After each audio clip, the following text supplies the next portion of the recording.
Olá, um abraço, amigos e amigas do Histórias da Bola, estamos de volta. Grande parte dos acontecimentos desse nosso convidado desse programa de hoje, em sua vida foi intenso, às vezes meteórico, incluindo, claro, o futebol. E como resultado disso, também os resultados surpreendentes, marcantes até. Assim é a vida de Tão Lana, um treinador de futebol que começou e encerrou sua carreira no futebol amador de Timóteo, precocemente e num só clube.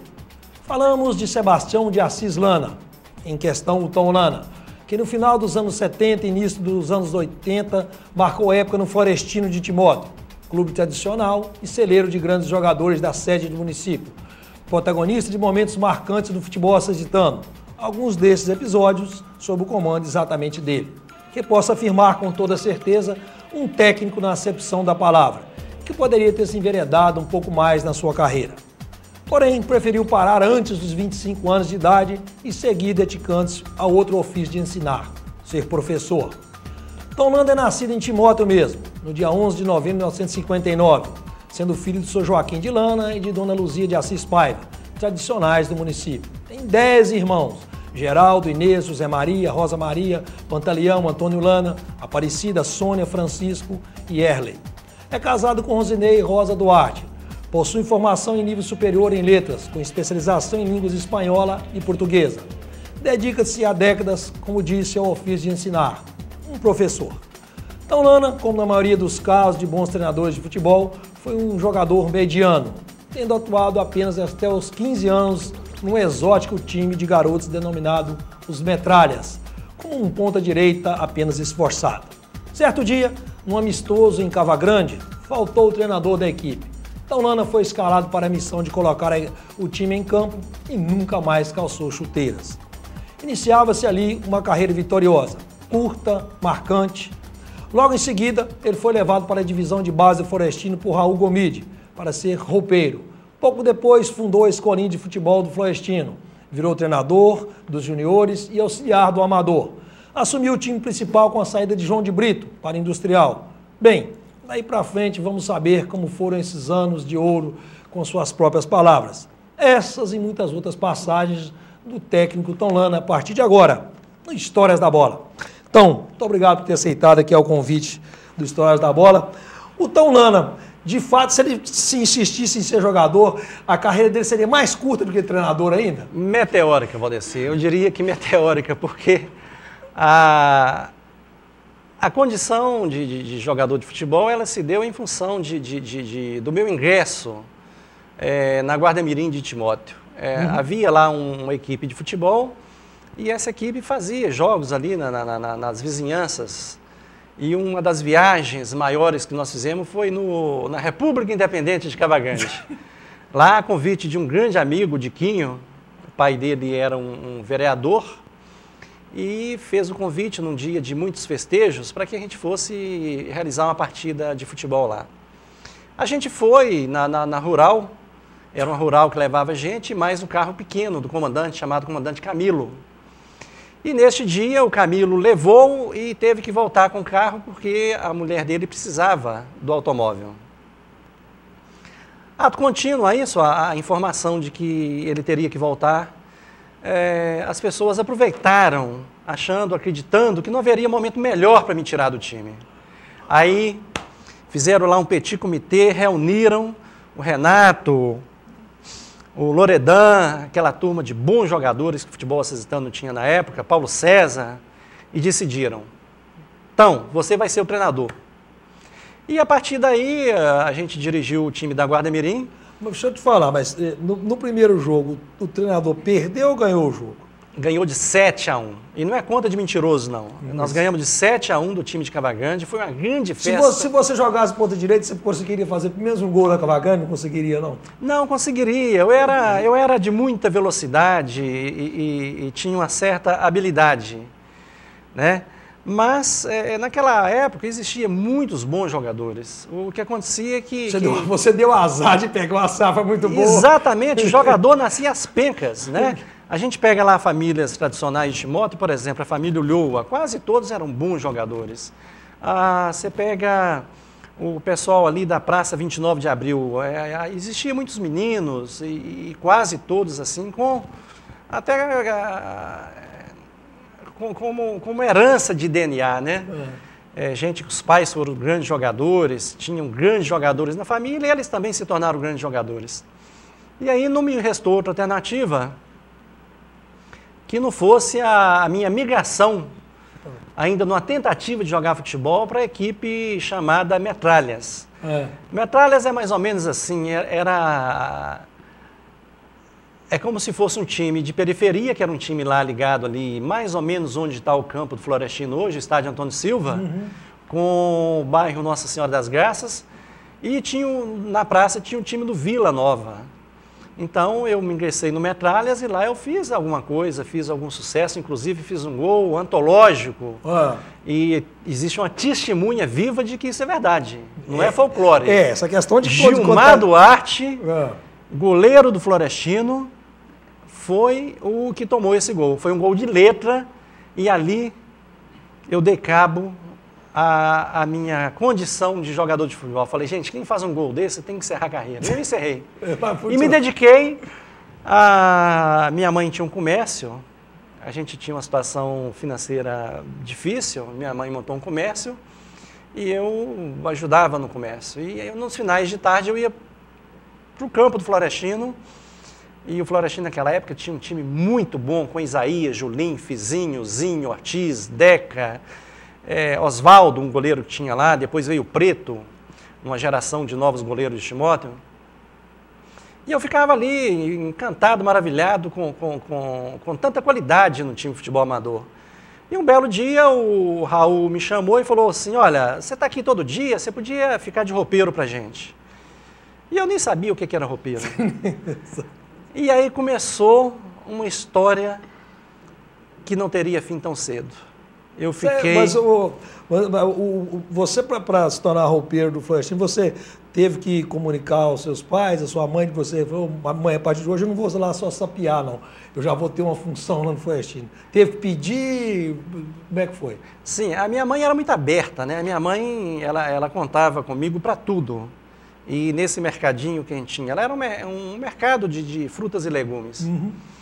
E eu combinei com ela um horário de forma que à tarde sempre eu saía, ia para o campo, ela me dava muita força. Minha mãe era muito aberta, muita amiga, muita companheira. E todas as tardes que havia esses treinamentos do Florestino, lá eu estava e fiquei. Mas a realidade, Valdeci, é que esse período de estar contribuindo com o Florestino na condição de roupeiro durou muito pouco, porque daí para frente as coisas aconteceram de forma muito ligeira, muito rápida. Isso aqui, o que me traz curiosidade, isso aqui é exatamente uma coisa muito rápida. Muito. De roupeiro para... Porque os juniores não tinham um treinador, o treinador saiu, como é que foi a sua ascensão? Aconteceu de forma diferente. Existia na direção do Florestino dois entusiastas do futebol de Timóteo, que era o Zé da Luz, hoje não vive mais em Timóteo, trabalha fora, e o Neneco, o Zé Assunção Martins, que infelizmente nos deixou agora há pouquíssimo tempo. Recente. E curioso como é que a vida da bola é. Ontem, no domingo pela manhã, eu estive com Ney Coquinha, e a gente estava falando exatamente da homenagem que eu fiz para o pai dele. Ele ficou assim muito emocionado e falou até que transcreveu as minhas palavras da comoção da perda numa placa de inox. E daí a gente começou a relembrar também as histórias de como surgiu tudo isso. Neneco, Zé da Luz, me chamaram para fazer parte de um grupo que estaria criando a escolinha do Florestino Social Clube. Olha, talvez tenha sido um dos grandes acontecimentos, eu não diria futebolístico, não diria desportivo de Timóteo. Foi um dos grandes acontecimentos sociais de Timóteo. É a questão porque a possibilidade de inserção social da garotada, não é isso? Sim, sim. A utilização do futebol, do esporte como um fator de complemento de educação. Exatamente, porque de mero culto ao músculo... É uma novidade, né? Era uma novidade, até porque já não existia mais o Vila Nova, já não existia mais o Metralhas, e num período assim de vacância mesmo em Timóteo com relação à participação da juventude. Existia lá um grupo cultural Laranja Mecânica, que eu fazia parte dele também, tinha uma vida muito participativa, e eu fui para esse grupo sem ao menos imaginar que eu viria a ser o treinador dessa equipe. Não fazia... Foi por acidente que isso aconteceu. Não, era impossível, até porque na minha idade, e num período assim que os homens eram muito menos ambiciosos, era inadmissível estar se projetando alguma coisa para frente. É. E o fato é que, quando nós anunciamos a criação da escolinha, a surpresa foi muito grande.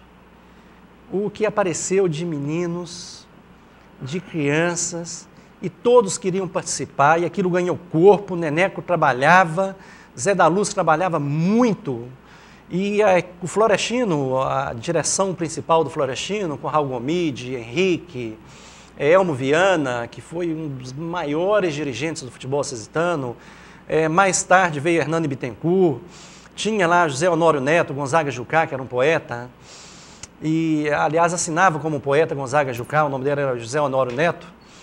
E aquilo ganhou força, e nós formamos um verdadeiro escrete de craques, que a gente nem sabia que Timóteo tinha esse potencial. Aí veio Robertinho, Bené, Haroldo, Hélio, Rui, Reinaldo, Miguel, Reinaldinho, que já é de uma segunda geração, Mauro Goleiro. Foi uma coisa assim de impressionar. Todos foram forjados na escolinha? Todos começaram, e a grande maioria encerraram no próprio Florestino, porque daí o Bené veio a ser titular, o Reinaldinho veio a ser titular, o Robertinho veio a ser titular. E todos subiram com você mesmo. Todos comigo, porque quando eu falei da rapidez da carreira, eu me referia justamente a isso, porque eu acabei ficando 9 anos, eu era muito novo. Eu fiquei 9 anos com a divisão de base do Florestino. E nós conseguimos ganhar tudo ou quase tudo. E existia nas outras equipes... Você enfrentava a Cesita Industrial... A Cesita era um timaço. A Cesita tinha o Márcio Rezende de Freitas, que não entende de direito, como que eu não fui seguir carreira, grande amigo, um incentivador de outras pessoas, né? Nós fundamos a Liga Mirim de Futebol e realizávamos campeonatos assim que atraía multidões aos campos. Eu me recordo, na divisão de base eram de campeonatos... Inclusive você, na condição de jornalista do Diário do Aço, deu um apoio muito grande, acompanhava, e dali surgiu jogadores assim que fizeram história no futebol cesitano. Mas daí, quando você virou treinador dos juniores... Mas como é que foi a sua passagem pelos juniores depois? Foi breve também? Breve também, muito curta, porque eu assumi a condição de treinador dos juniores, o que era uma loucura. Olha, eu treinava a equipe de juniores do Florestino e mantive o trabalho dirigindo as equipes de base do Florestino. Então era uma dedicação integral ao futebol.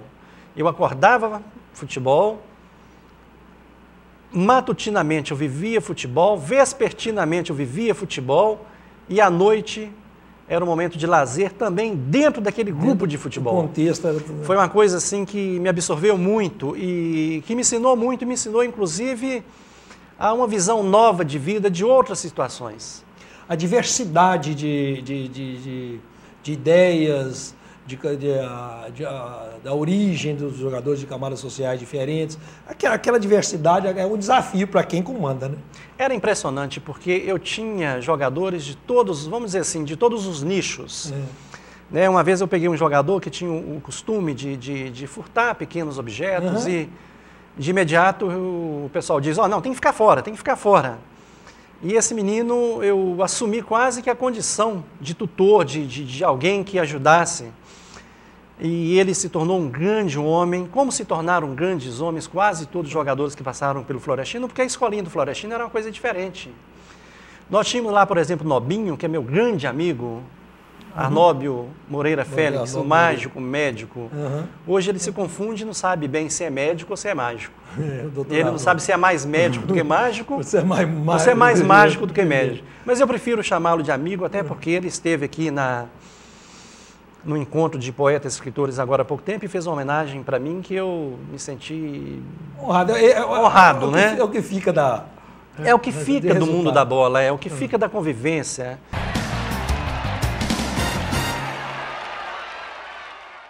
Se você não quer ter dor de cabeça na hora de fazer os seus serviços gráficos, procure a Gráfica Arte Publish. Moderno parque gráfico com profissionais atualizados, prontos para atender com rapidez, a cortesia e a pontualidade que o mercado exige. Gráfica Arte Publish, sinônimo de qualidade em serviços gráficos. Atendimento em sede própria, com assessoria jornalística, fotolito eletrônico e criação de peças publicitárias. Gráfica Arte Publish, mais que impressão, impressiona.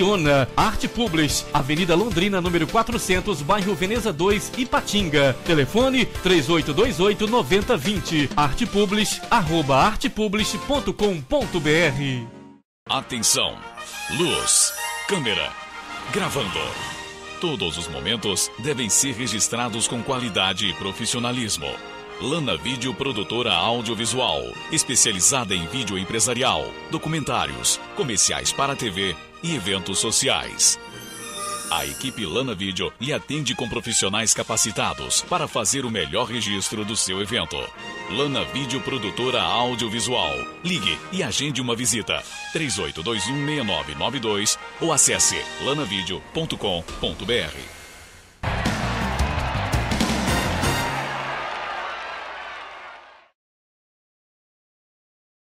Olá, estamos de volta com Histórias da Bola, no segundo bloco, que conversa nesse episódio com o Sebastião de Assis Lana. Então, Lana, um treinador, na acepção da palavra, um professor, que foi para o ofício da bola muito cedo, foi um jogador mediano, para não dizer medíocre, depois tornou-se um treinador, como disse, formador de jogadores e quis o destino que conquistou o primeiro título da história do Florestino Social Clube, o clube tradicionalíssimo da sede do município de Timóteo, um celeiro de claques, e que a partir daquele título o Florestino não foi o mesmo, diria até que o futebol sazitano não foi o mesmo, 1981.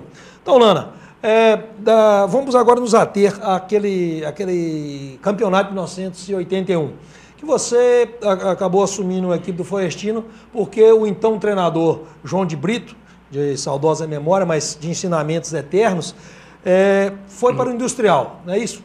Dá uma pincelada na sua inserção e na campanha do Florestino. Exatamente. Eu me lembro que Hernani tinha um ano apenas como presidente, aliás, foi um dos grandes presidentes, ao lado de Dr. Ézio, meu amigo Dr. Ézio, por sinal, que é um grande homem.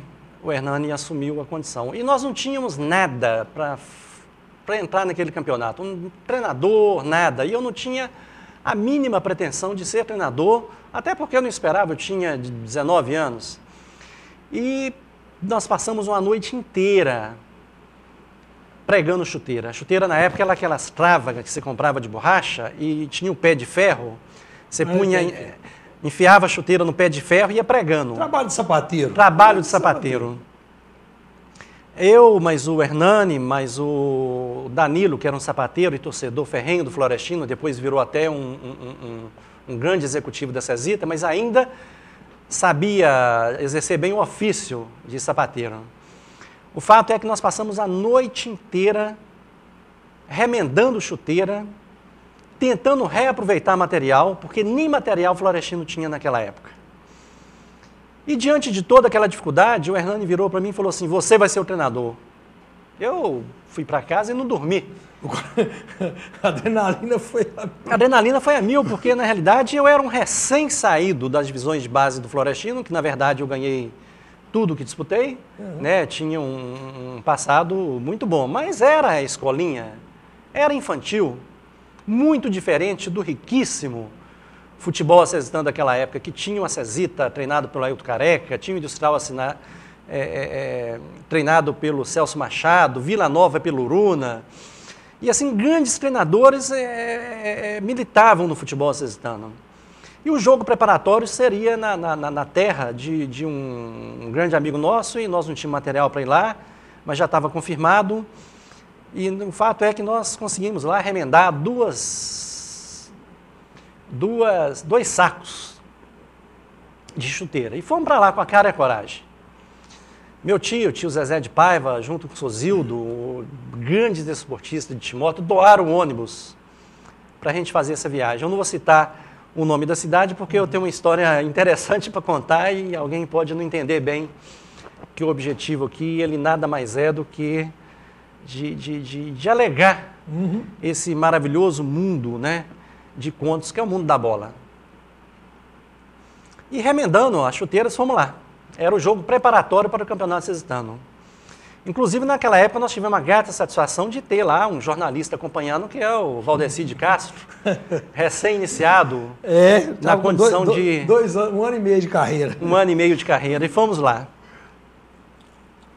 E do que sobrou daquela equipe montada por João de Brito, eu diria que Gilberto, Paulinho, mais 2 ou 3 jogadores lá que já faziam parte daquele grupo antigo. E eu busquei, né, um João Carlos, que tinha chegado, recém-chegado do Tupi, Juiz de Fora, tinha ido para trabalhar em Timóteo, o Paulinho, eu resgatei ele da condição de meio campo, que ele não se adaptou bem à função de terceiro homem de meio campo, como se dizia antigamente, virou lateral direito, o Lé, o Bené, eu acendi o Bené, o Reinaldo, o Robertinho, o Renato, o Marquinhos, de quem Timóteo guarda as mais ternas das lembranças, né? Marquinhos faleceu muito jovem, muito novo, mas foi um grande jogador e também participou daquele título de 81. E nessa viagem nós começamos a sentir que alguma coisa de novo estava acontecendo ali. Eu não absorvi aquela ideia de ser treinador de verdade. Eu fui ali e falei, bom, eu vou lá, dirijo o time nesse intervalo de tempo. Aparece um outro. Aparece um outro aí que tenha mais condição e mais idade, mais experiência e possa... Mas o fato é que a gente foi tão bem lá nessa cidade que, recebido com banda de música, com faixas na entrada da cidade, você se lembra bem, na ponte, né? Na ponte, cheia de faixa, foguete, aquele foguetório. A principal figura da cidade, né, como dizia o Cervantes, a figura principal daquele lugar estava lá para dar o chute inicial. Foi uma coisa muito bonita. E quando eu me falo do fato pitoresco é que o treinador, buscaram um treinador lá que fazia muito sucesso ali nas periferias. No entorno, naquelas cercanias da cidade que a gente visitou. E ele entrou com um time muito fraco. E o jogo começou e já começou com 6 minutos, o Florestino fez 1-0. Aos 11, o Florestino fez 2-0. O treinador, o presidente da equipe local, não suportou. Não suportou, ficou louco, virou para o treinador e falou, olha, você está ficando doido? Você entrou com os piores jogadores e deixou todos os nossos craques que nós buscamos fora, na reserva. Muito cheio de autoridade, ele virou para o presidente e falou assim, é truque. É truque. Quando ele pensar que o nosso time é ruim, eu entro com os bons e nós ganhamos dele. Mas quando isso aconteceu, o Florestino já virou o primeiro tempo com 4-0. Você estava lá, você se lembra bem. E ele entrou, e foi a primeira vez que eu vi um treinador cair no intervalo de jogo. No intervalo de jogo ele foi demitido, o próprio presidente dirigiu o time no segundo tempo, e o jogo acabou de 5-1, e foi muita alegria, muitas comemorações, a cidade colocou o clube à nossa disposição, e a gente voltou com alegria redobrada, entendendo a esperança de que era. Com esperança, porque na realidade, qual era o time do Florestino? Era um desconhecido como João Carlos, que era ponta esquerda, eu transformei em quarto zagueiro, era o Paulinho, lateral direito, que era um meia que eu transformei em lateral, era o Gilberto, que era reserva do time aspirante do Florestino, como ponteiro direito, que eu transformei em lateral esquerdo, e assim eu fui formando a equipe e a diretoria, torcedores, perceberam que estava nascendo ali uma coisa nova,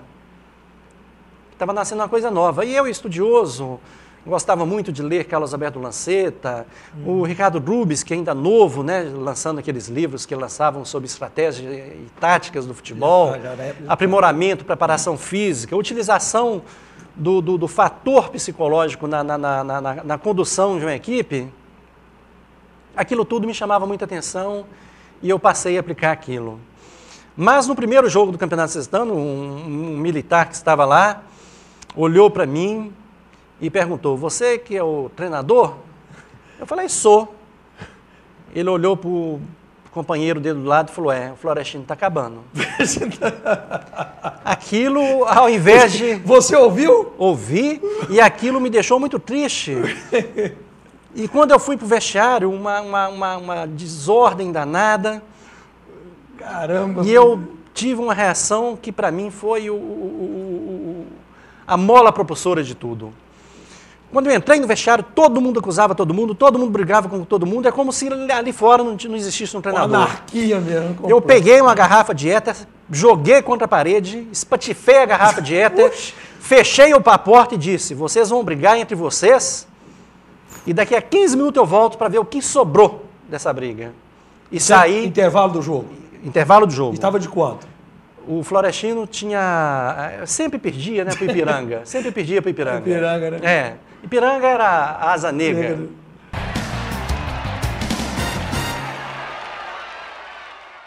A Clinap dispõe de um amplo mix de produtos, equipamentos e acessórios para limpeza. Atua na linha de produtos químicos atendendo segmentos alimentício, médico, odontológico e industrial, com qualidade e pontualidade na entrega. Clinap, negócios verdadeiramente limpos. Avenida Guido Marliéria, número 190, no bairro Iguaçu, em Patinga. Telefone 3822-4547.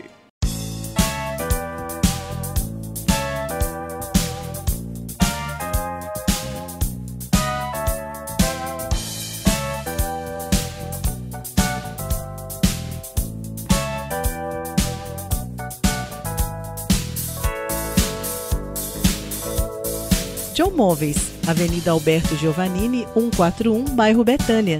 Telefone 3826-6952.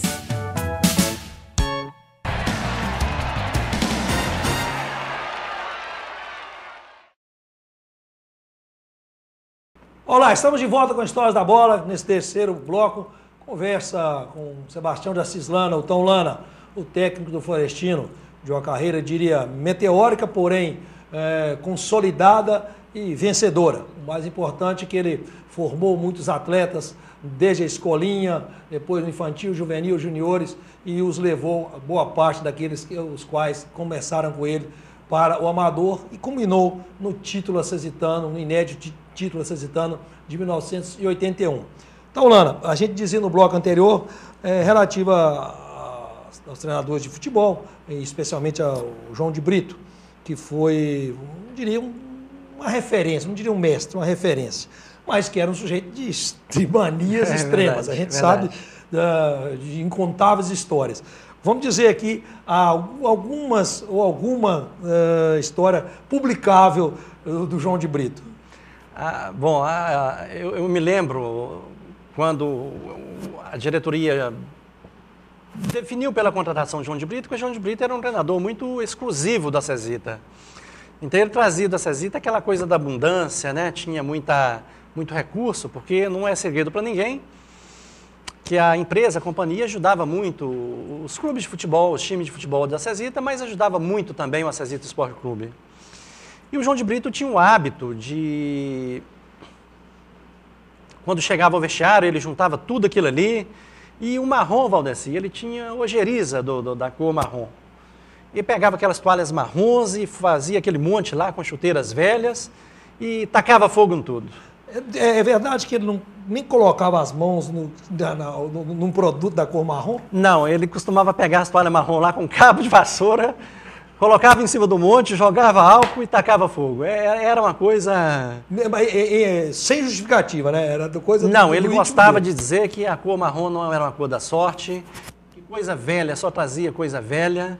E ele queria começar, a partir da estada dele, a partir da chegada dele naquele novo clube, ele queria começar tudo do novo, tudo com novo. E quando o goleiro, ele tem história que quando ele estava treinando os goleiros, que ele ficava possesso quando o goleiro tomava que tipo de atitude? Exatamente. Ele, naqueles treinos onde eram colocados os goleiros, normalmente a gente trabalhava com 3 goleiros, um titular, um reserva, e alguém que estava ali emergindo da condição de júnior, que fazia parte dos treinamentos dele, e os treinamentos dele para goleiro era muito puxado, muito pesado, e ele fazia com que um dos goleiros ficasse na baliza, o outro goleiro fazia os chutes bem no canto para que os goleiros pudessem catar.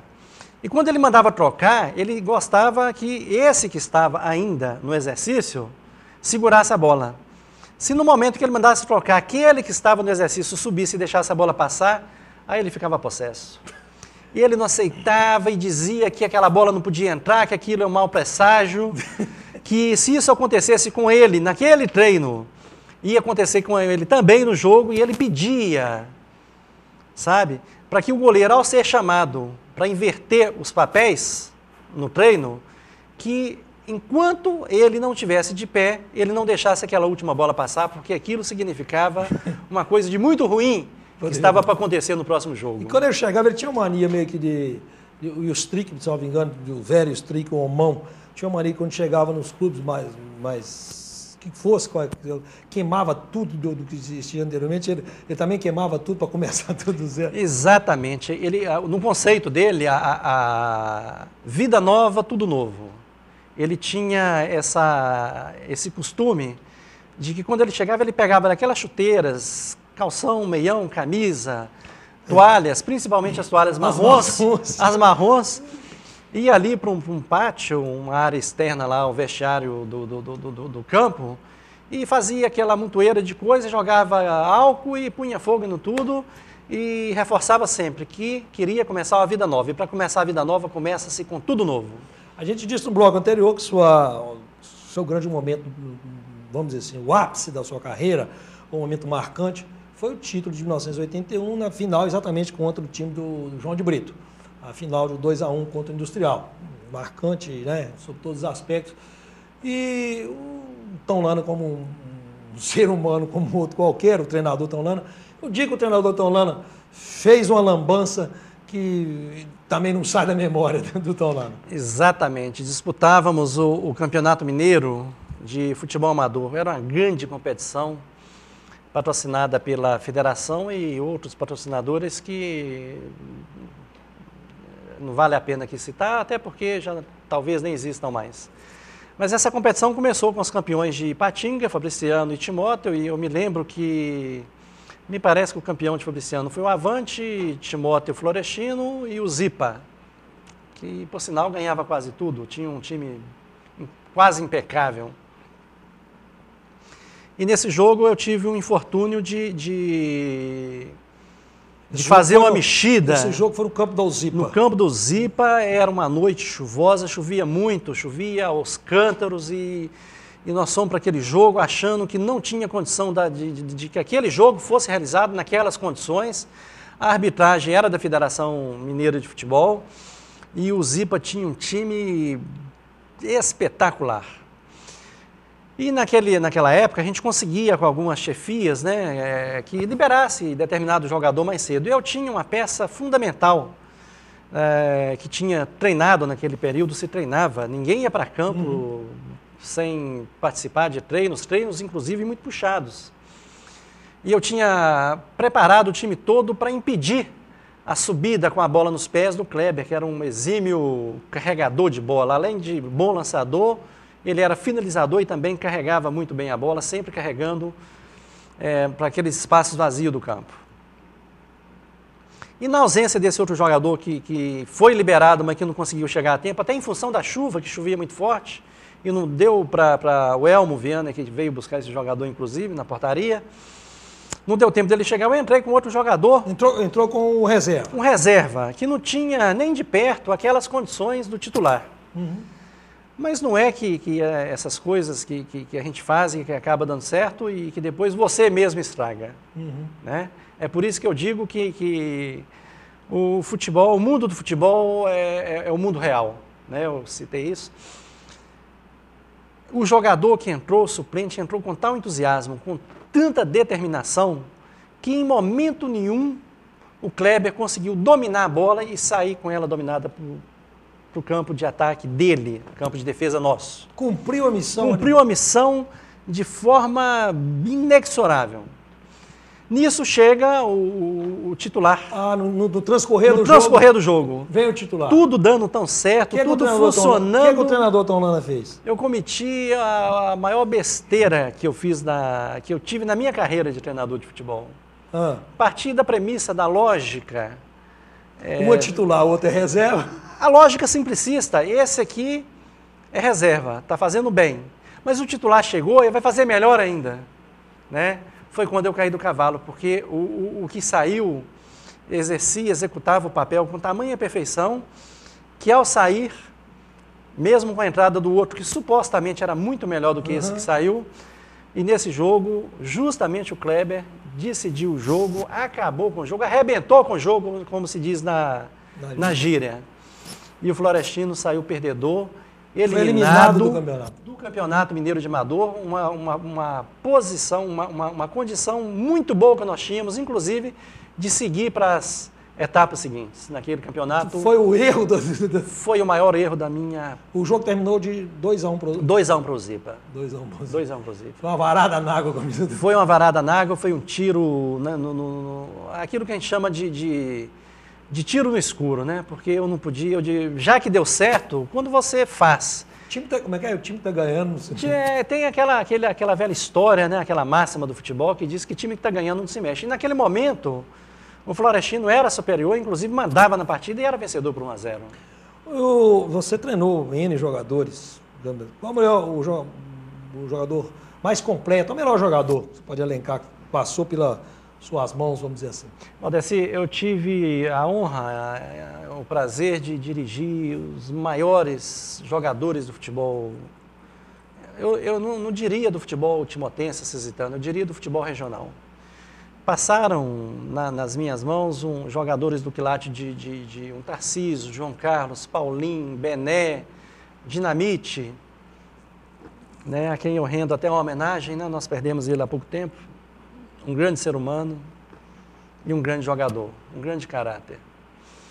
Mas eu reputo assim que, pela longevidade, pelo tempo que ele ficou praticando o futebol, e em mais de uma equipe, porque depois do título de 81 ele acabou se transferindo para o Cesita Esporte Clube, o Rony, o Roninho, né? Sim, pela completude, né? Pela liderança, pelo caráter, pela amizade que ele conseguia disseminar dentro do grupo. Ele era um jogador do bem, ele sempre agregava e agregava muito. Né? Ele tinha assim, uma relação dentro do grupo com Lé, com João Carlos, com Joãozinho, com Robson, com Tarcísio, com Nilcim, que não era uma convivência apenas de jogador de futebol. Era uma convivência que eu diria quase de irmão. E o Rony talvez tenha dado isso do pai, porque o pai era um agregador, meu amigo, que infelizmente também nós perdemos, mas o pai era um agregador. E o Rony, ele conseguiu... Né? Ele era completo, né? Ele era completo, como jogador, como companheiro, como amigo, como gente de grupo. Ele sabia conviver em grupo, ele sabia regimentar em torno dele os ideais daquela equipe para conquistas maiores, vamos dizer assim. Então, o que o futebol te trouxe para a vida? Olha, o futebol me trouxe coisas boas. Eu acabei casando com a irmã de um jogador meu, a pessoa a quem eu rendo homenagem todos os dias, porque eu disse aqui, né, eu casei com uma grande mulher, porque ela não é só esposa, ela é esposa, ela é irmã, ela é filha e ela é amiga. Né? Me parece muito palavras do Jorge Amado, naquela citação de Pedro Bala faz a Dora, né, naquela noite de um luar muito bonito lá no Trapiche, na praia, na Bahia. Mas isso é uma coisa real. E a outra coisa que eu levo para a minha vida foram os ensinamentos que eu tive com relação ao que deve ser a vida de um homem. Sabe, eu aprendi muito com Elo Maiani, que era um ser humano exemplar. Aprendi muito Uruna, que apesar da rigidez toda, né, era um homem que tinha muito que ensinar, porque era uma pessoa de bem. Do bem. Aprendi muito também com João de Brito, que apesar das manias, era uma pessoa muito educada no seu íntimo, na convivência, assim... Disciplina também, muita dia disciplina. A dia, é a visão que ele tinha de disciplina. Né? Aprendi muito com o Márcio Rezende, de quem eu me tornei grande amigo. Aprendi muito com o Nobinho, que foi um jogador meu da escolinha, e por quem eu guardo assim, memórias muito ternas dessa boa convivência que nós tivemos, sabe?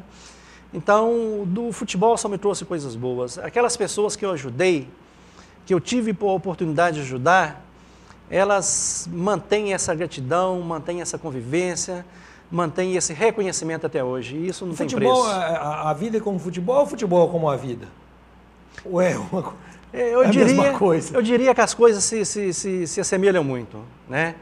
Eu digo sempre que o futebol é um mundo real, porque eu costumo dizer que o futebol mostra isso muito para o mundo. Quando a pessoa está por cima, assinando grandes contratos, em grandes equipes, ele tem todos os amigos em seu redor.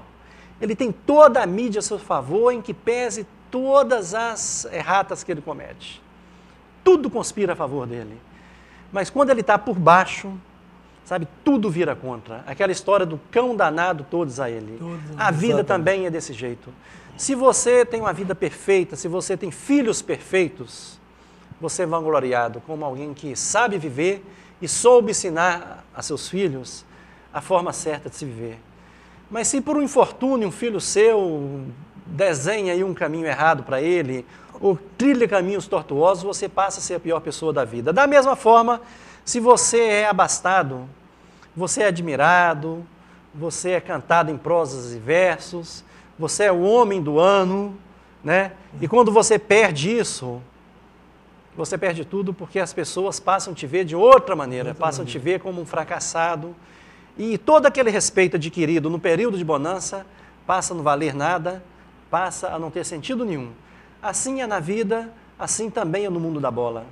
O jogador de futebol, ele é um produto da sociedade, porque o jogador ele nasceu com o dom de jogar futebol, não é para qualquer um. Como escrever, como ter, enfim, outros dons de outras profissões. Mas o jogador de futebol, como é uma profissão muito visada, muito visada na sociedade brasileira, por exemplo, então ele tem aquele dom. Mas ele não tem, às vezes, uma origem muito que o prepara para aquilo. Ele não sabe, não mensura o tamanho daquele potencial. Então é muito difícil de saber levar isso para... Eu queria lembrar aqui o nome do segundo nome aliás, o nome eu lembro, é Carlos, o segundo nome do treinador campeão da Argentina, 74, Carlos... Eu me esqueci o sobrenome dele. Não é o Bilardo. Não, foi o César Menotti, de 78? Desculpa, é Carlos Bilardo e César Menotti. César Menotti. Os dois tinham filosofia semelhante com relação à formação integral do jogador. Exato. O Menotti, 78, o Carlos Bilardo... O Menotti, exatamente, o Menotti dizia que você não podia formar seu jogador. Porque se você formasse seu jogador, o seu trabalho não seria completo. E o Bilardo complementava. Formar só um jogador é uma incompletude. Porque o jogador, antes de ser jogador, ele é um ser humano. E você não pode ensinar para ele que ele deve ser bom jogador, ganhar muito dinheiro e viver a fama. Você deve ensinar para o jogador que antes dele se tornar um jogador de futebol, ele nasceu gente, nasceu um homem, nasceu um ser. Ele é um ser. Separar aquela... E o César Luiz Menotti tinha isso muito claro na vida dele. Era preciso ensinar ao jogador de futebol muito mais do que jogar futebol. Era preciso ensinar para ele que derrotas e vitórias são circunstâncias, não são fatos definitivos na vida de ninguém, seja no futebol, seja na vida privada. E o que acontece hoje, a gente vê aí jogador que disputou Copas, que jogou em times de Europa, morando de favor em apartamento daqueles jogadores que eram apenas reserva dos reservas dos reservas. Coadjuvantes, né? Dos coadjuvantes dos coadjuvantes. Né? É preciso, eu faço aqui coro ao Bilardo, faço coro ao Menotti, que foi um grande treinador, que é preciso, mesmo no futebol amador, Isto.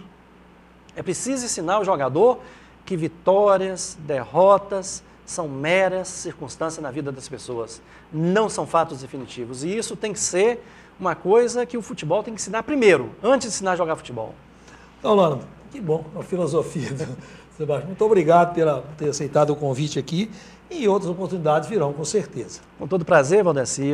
Foi muito bom para mim ter vindo aqui hoje e eu estou à disposição para outras que, se porventura, eu merecer esse convite. Com certeza, porque quem ensinou, como está Lana, né? Porque a tarefa de ensinar. Porque para você ensinar, você tem que ter a percepção, descobrir o talento que você tem no ensinado. E se você faz isso em grupo, mas você tem que ter muito trabalho psicológico, filosófico até, para conseguir isso. E com ele, o Sebastião de Assis Lana, o Tom Lana, o treinador campeão pelo Florestino, campeão assistente pelo Florestino em 1981, de tantas histórias, de tantas descobertas, da revelação de talentos para o mundo da bola, para a vida, a gente produziu mais um Histórias da Bola para você, telespectador e telespectadora, a razão de ser deste programa aqui na nossa TV Cultura Vale do Aço. Um abraço e até um próximo programa, se Deus quiser.